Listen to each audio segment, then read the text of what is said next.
আসসালামু আলাইকুম শিক্ষার্থী বন্ধুরা, সবাইকে স্বাগত জানাচ্ছি হিসাব বিজ্ঞানের টাইপ ভিত্তিক বহু নির্বাচনী ক্লাসে। আমরা আজকের এই ক্লাসে আলোচনা করব আমাদের হিসাব বিজ্ঞান বই তৃতীয় অধ্যায় দুতরফা দাখিলা পদ্ধতি, এবং এই দুতরফা দাখিলা পদ্ধতিতে আমরা আজকে টাইপ 1 নিয়ে কথা বলবো। আমাদের পুরো ক্লাসটাই আজকে থাকবে টাইপ 1 নিয়ে।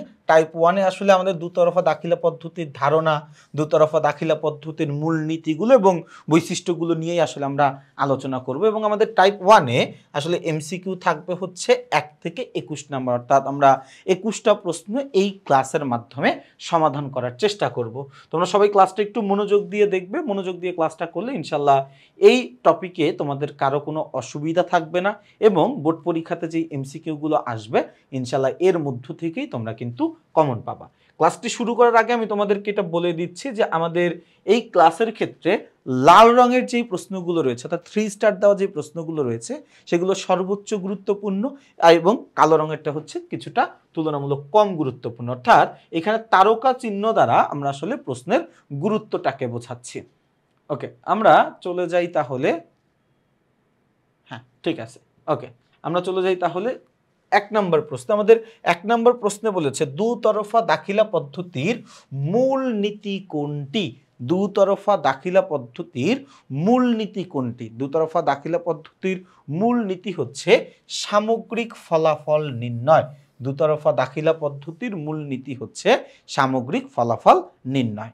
আচ্ছা, এরপরে 2 নম্বর প্রশ্নটা আমরা একটু দেখব। 2 নম্বর প্রশ্নে বলেছে দুতরফা দাখিলা পদ্ধতি উৎপত্তি হয়, আমরা সবাই জানি আমাদের হিসাব বিজ্ঞানের উৎপত্তি হয় 1494 সালে ইতালির ভ্যানিস শহরে লুকা প্যাসিওলি নামের একজন ধর্মযাজক, একজন গণিতবিদ বা বলতে পারে একজন দার্শনিক। তিনি একটা বই লেখেন, সুম্মা ডি অ্যারিথমেটিকা জিওমেট্রিয়া প্রপোর্শনালিটা এই নামের একটা বই তিনি লেখেন।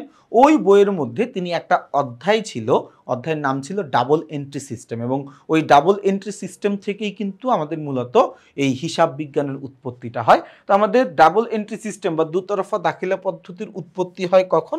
উৎপত্তিটা হয় আসলে 1494 সালে। এর পরের প্রশ্নটা যদি আমরা দেখি, 3 নম্বর প্রশ্ন। 3 নম্বর প্রশ্নে আমাদেরকে কি বলেছে?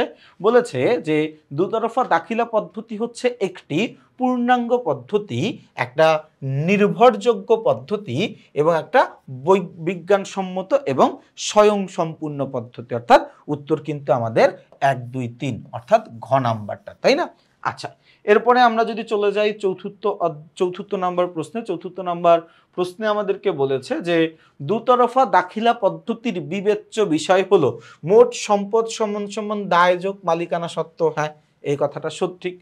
দুটি বিপরীতমুখী ও সমান ফলাফল উৎপন্ন করে, গ্রহীতা হিসাব ডেবিট এবং দাতা হিসাব ক্রেডিট, তাই না? তার মানে আমাদের এইখানেও কিন্তু এই 3টা কথাই সত্য, এবং 3টা কথাই সত্য হওয়ার কারণে উত্তর কিন্তু এই ঘ নাম্বারটা, তাই না?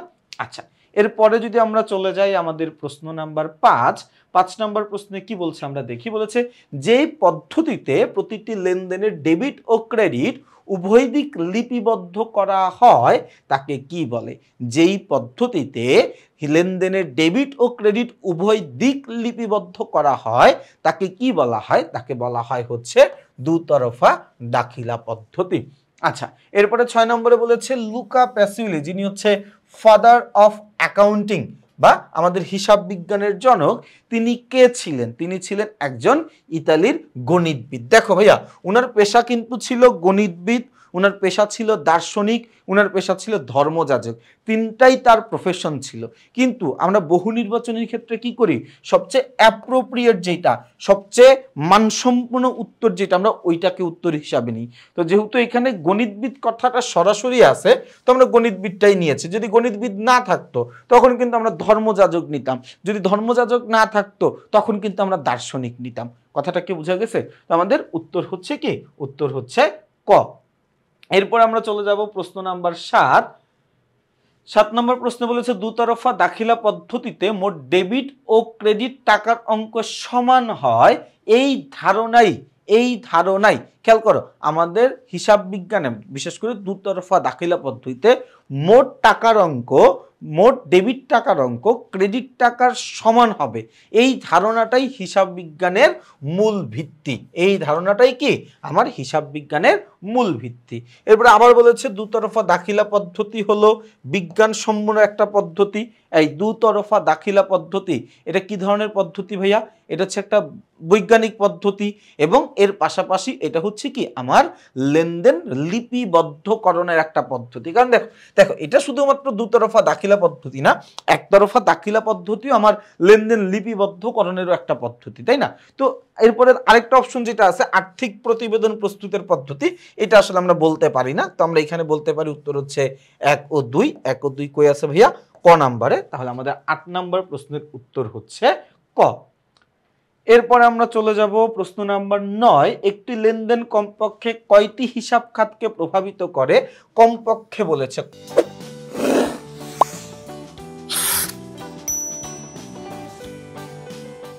কমপক্ষে অ্যাটলিস্ট একটা লেনদেন কমপক্ষে 2টা হিসাব খাতকে প্রভাবিত করে, একাধিক হিসাব খাতকেও প্রভাবিত করতে পারে, বাট সচরাচর আসলে 2টা হিসাব খাতকেই প্রভাবিত কিন্তু করে। এরপর আমরা চলে যাব হচ্ছে আমাদের প্রশ্ন নাম্বার 10। প্রশ্ন নাম্বার 10। প্রশ্ন নাম্বার 10-এ ভাইয়া কি বলা আছে? বলা আছে বর্তমানে হিসাব বিজ্ঞানের ভিত্তি হলো, বর্তমানে হিসাব বিজ্ঞানের ভিত্তি ভাইয়া, বর্তমানে হিসাব বিজ্ঞানের ভিত্তি কি? দুতরফা দাখিলা পদ্ধতি, দুতরফা দাখিলা পদ্ধতি, তাই না? 3 নাম্বারটা কই আছে? গ নাম্বারে। দেখো একতরফা দাখিলা পদ্ধতি এটা কিন্তু একটা অবৈজ্ঞানিক পদ্ধতি, এটা একটা ভুল পদ্ধতি, এটা একটা ত্রুটিযুক্ত পদ্ধতি। আর উৎপাদন ব্যয় হিসাব পদ্ধতি বা কস্ট অ্যাকাউন্টিং ওইটাও হিসাব বিজ্ঞানের একটা পার্ট, ওটা আসলে কোনো পদ্ধতির মধ্যে গিয়ে পড়ে না বা কোনো আলাদা কোনো ফিলোসফির মধ্যে গিয়ে কিন্তু এটা পড়ে না। আচ্ছা, এরপরের প্রশ্নটাই যদি আমরা চলে যাই, আমাদের প্রশ্ন নাম্বার 11 নম্বর প্রশ্নে বলেছে কোন ক্ষেত্রে দুতরফা দাখিলা পদ্ধতি প্রয়োগের বিকল্প নেই? কোন ক্ষেত্রে ভাইয়া, কোন ক্ষেত্রে দুতরফা দাখিলা পদ্ধতি প্রয়োগের বিকল্প কোনো অবস্থার কি নাই বা বিকল্প কোনো কিছু আমরা ভাবতে পারবো না? সেটা হচ্ছে প্রতিষ্ঠানের প্রকৃত আর্থিক অবস্থা জানার জন্য। ভাইয়া আমরা দুতরফা দাখিলা পদ্ধতির পাশাপাশি আরেকটা পদ্ধতি জানি, সেটা হচ্ছে কি একতরফা দাখিলা পদ্ধতি, তাই না? একতরফা দাখিলা পদ্ধতি, একতরফা দাখিলা পদ্ধতি লেনদেন লিপিবদ্ধকরণের একটা পদ্ধতি, কিন্তু এই পদ্ধতিতে আমার কিন্তু একটা লেনদেনের পূর্ণাঙ্গ আর্থিক অবস্থা প্রকাশ পায় না, প্রকৃত আর্থিক অবস্থা প্রকাশ পায় না। একতরফা দাখিলা পদ্ধতির ক্ষেত্রে আমরা কিন্তু নিজেরাই বলি যে এটা একটা ভুল পদ্ধতি, এটা একটা ত্রুটিযুক্ত পদ্ধতি, তাই না? তো এটা কিন্তু পূর্ণাঙ্গ কোনো হিসাব পদ্ধতির মধ্যে না। তাহলে আমি যদি একটা প্রতিষ্ঠানের পূর্ণাঙ্গ আর্থিক অবস্থা জানতে চাই তাহলে কিন্তু আমাকে দুতরফা দাখিলা পদ্ধতিটাই অনুসরণ করতে হবে। আচ্ছা, এরপর বলা হয়েছে দুতরফা দাখিলা পদ্ধতি একটি রিপোর্টিং পদ্ধতি, আর্থিক বিবরণী প্রস্তুতকরণের পদ্ধতি, লিপিবদ্ধকরণের পদ্ধতি, তারপরে হচ্ছে ডেবিট ক্রেডিট নির্ধারণ পদ্ধতি। দুতরফা দাখিলা পদ্ধতি আর দেখো ডেবিট ও ক্রেডিট নির্ণয়, তাই না? এখানেও পক্ষ কয়টা? 2টা। আর ওই দুতরফা বলতেও কিন্তু আমরা 2টাই আসলে বুঝি। তাহলে উত্তর কি? উত্তর হচ্ছে ঘ। এরপরে কি বলা আছে? 13 নম্বর প্রশ্নে বলেছে আধুনিক হিসাব বিজ্ঞানের জনককে? জনক হচ্ছে একজনই হিসাব বিজ্ঞানের জনক, সে হচ্ছে লুকা প্যাসিওলি। তাহলে আমাদের উত্তর হচ্ছে কি? 13-র উত্তর হচ্ছে গ। এরপরে আমরা চলে যাব প্রশ্ন নাম্বার 14। 14 নম্বর প্রশ্নে কি বলা আছে আমরা দেখি। বলা আছে কোনটি দুতরফা দাখিলা পদ্ধতির বৈশিষ্ট্য? কোনটি দুতরফা দাখিলা পদ্ধতি বা দুতরফা দাখিলার হিসাবের একটা বৈশিষ্ট্য? সেটা হচ্ছে কি ডেবিট ক্রেডিট নির্ণয় করা যায়। আমরা কি করতে পারি ভাইয়া, একটু খেয়াল করে দেখো, দুতরফা দাখিলা পদ্ধতির বৈশিষ্ট্যের মধ্যে আমরা কি করতে পারি? এটা দিয়ে ডেবিট ক্রেডিট নির্ণয় করতে পারি, তাই না? আচ্ছা, দুতরফা দাখিলা পদ্ধতির বৈশিষ্ট্য, আরেকটা প্রশ্ন, দুতরফা দাখিলা পদ্ধতির বৈশিষ্ট্য কোনটি? প্রশ্ন নাম্বার 15 কি বলা আছে? দুতরফা দাখিলা পদ্ধতির বৈশিষ্ট্য কোনটি? বৈশিষ্ট্য হচ্ছে দুতরফা দাখিলা পদ্ধতিতে একজন দাতা থাকবেন আর একজন গ্রহীতা থাকবেন, তাই না? আচ্ছা, এরপরে আমরা চলে যাব প্রশ্ন নাম্বার 16। 16 নম্বর প্রশ্নে কি বলা আছে দেখো, বলা আছে দুতরফা দাখিলা পদ্ধতির মূল নীতি কোনটি? দুতরফা দাখিলা পদ্ধতির মূল নীতি হচ্ছে এখানে কি থাকবে, দুইটা পক্ষ থাকবে। ভাইয়া ডাবল এন্ট্রি সিস্টেম, দুতরফা, তাই না? দুতরফা আমরা শব্দ শুনে বুঝি, এখানে সাইড করা থাকবে দুইটা, একজন দাতা একজন গ্রহীতা, একজন সুবিধা দিবে একজন সুবিধা গ্রহণ করবে, তাই না? তো দুতরফা দাখিলা পদ্ধতির মূল নীতি হচ্ছে দ্বৈত সত্তা। কি সত্তা ভাইয়া? দ্বৈত সত্তা। আচ্ছা, এরপরে আমরা চলে যাব প্রশ্ন নাম্বার 17। 17 নম্বর প্রশ্নে কি বলা আছে, দুতরফা দাখিলা পদ্ধতির মূল নীতি। দুতরফা দাখিলা পদ্ধতির মূল নীতি। মূল নীতি কি ভাইয়া? দুতরফা দাখিলা পদ্ধতির মূল নীতির মধ্যে ব্যয় নিয়ন্ত্রণ বলতে কোনো নীতি কিন্তু নাই। তাহলে এটা বাদ দিলে বাকি যেই দুইটা থাকে সেটাই আমাদের উত্তর। তাহলে 1 ও 3, 1 ও 3 কোন জায়গায় আছে ভাইয়া? খ নাম্বারে। তাহলে আমাদের উত্তর হচ্ছে খ। চলে যাব হচ্ছে আমরা আমাদের 18 নম্বর প্রশ্নে। 18 নম্বর প্রশ্নটায় কি বলা আছে, বলা আছে দুতরফা দাখিলা পদ্ধতি হলো সহজ পদ্ধতি, বৃহত্তম পদ্ধতি, অসম্পূর্ণ পদ্ধতি। উত্তর হচ্ছে বৈজ্ঞানিক পদ্ধতি।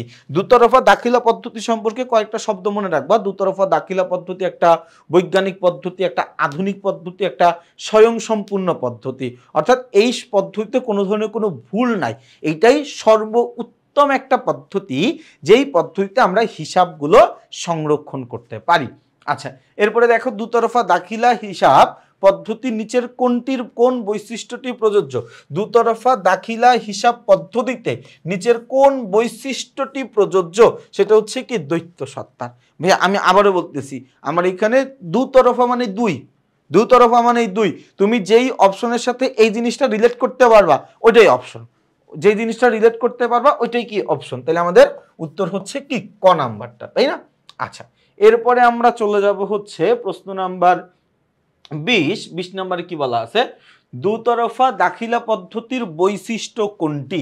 দুতরফা দাখিলা পদ্ধতির বৈশিষ্ট্য কোনটি? দুতরফা দাখিলা পদ্ধতির বৈশিষ্ট্য হচ্ছে আমরা এই দুতরফা দাখিলা পদ্ধতির মাধ্যমে আমার প্রতিষ্ঠানের সামগ্রিক আর্থিক ফলাফল নির্ণয় করতে পারি, সামগ্রিক আর্থিক অবস্থা নির্ণয় করতে পারি, অথবা এখানে আমরা বলতে পারতাম প্রকৃত আর্থিক ফলাফল নির্ণয়, প্রকৃত আর্থিক ফলাফল নির্ণয়। আচ্ছা, এরপরে এই টাইপে আমাদের আরেকটা এমসিকিউ আছে, 21 নম্বর এমসিকিউটা।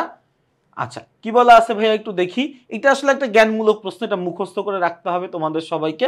সেটা হচ্ছে দুতরফা দাখিলা পদ্ধতির মূলনীতি বা বৈশিষ্ট্য কয়টি? দুতরফা দাখিলা পদ্ধতির মূলনীতি বা বৈশিষ্ট্য হচ্ছে কি 5টি। কয়টি ভাইয়া? 5টি, তাই না? তাহলে খেয়াল করে দেখো, আমরা কিন্তু খুবই চমৎকারভাবে আমাদের হিসাব বিজ্ঞানের 3য় অধ্যায় দুতরফা দাখিলা পদ্ধতি, এই দুতরফা দাখিলা পদ্ধতির টাইপ 1-এর যেই 21টা বহু নির্বাচনী প্রশ্ন ছিল, আমরা এই 21টা প্রশ্নই আলোচনা করে ফেলেছি। এইভাবে আমরা টাইপ 1, টাইপ 2 এরকম করতে করতে পুরো অধ্যায়টাই একাধিক টাইপের মাধ্যমে, একাধিক ভিডিও লেকচারের মাধ্যমে তোমাদেরকে আমরা সমাধান করে দেওয়ার চেষ্টা করব। তো তোমাদের সবাইকে শুভকামনা জানিয়ে আমরা আমাদের এই টাইপ 1-এর ক্লাসটি আজকে এখানেই শেষ করছি। সবাই ভালো থাকবা, সুস্থ থাকবা, উজ্জ্বল ভাইয়ের জন্য বেশি বেশি করে দোয়া করবা। আসসালামু আলাইকুম।